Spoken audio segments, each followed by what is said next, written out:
Donc après le chapitre des circuits électriques dans une habitation, on va commencer un nouveau chapitre, la tension électrique et l'intensité du courant. Donc vous allez comprendre la différence entre la tension et l'intensité du courant. Donc on va commencer par la tension aux bornes d'un dipôle isolé. Donc pour comprendre déjà c'est quoi une tension, pour faire fonctionner un dipôle, par exemple chez vous, pour faire fonctionner la télé, il faut la mettre sous tension. Donc vous la branchez à la prise, donc vous la mettez sous tension. L'unité de la tension est le volt, avec un symbole V majuscule, et on la note souvent avec un U majuscule. Par exemple, U égale à 4,5 volts. C'est la tension aux bornes d'une pile plate. U égale à 4,5 volts. Chez nous, de nombreux appareils portent une indication de tension, comme par exemple les piles. On voit ici 6 volts, on voit ici 4,5 volts. Donc là, vous avez des exemples donc de piles, des piles avec une tension de 1,5 volts, ou de 4,5 volts, ou de 9 volts, etc. Ou les lampes, avec des indications de 3,5 volts, 6 volts, 230 volts. Ou les appareils électroménagers, comme les machines à laver, les sèche-linges, etc. 230 volts. Donc tout ça, c'est des indications de tension.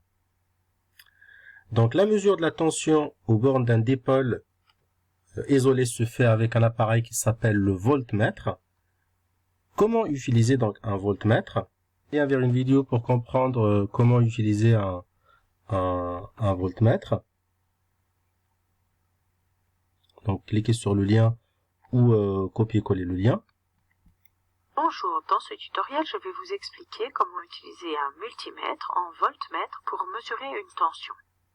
Supposons que l'on ait un circuit avec une pile, un interrupteur, une lampe, et que l'on veuille mesurer la tension aux bornes de la lampe. On va utiliser pour ceci un multimètre branché en voltmètre. Ici, plusieurs possibilités. Le bouton peut se déplacer dans la zone de volt, continu ou alternatif. Dans le cas d'une pile, la tension est continue. On se place donc dans la zone continue. Les différents calibres proposés sont 2000, 200, 20 et 2, par exemple.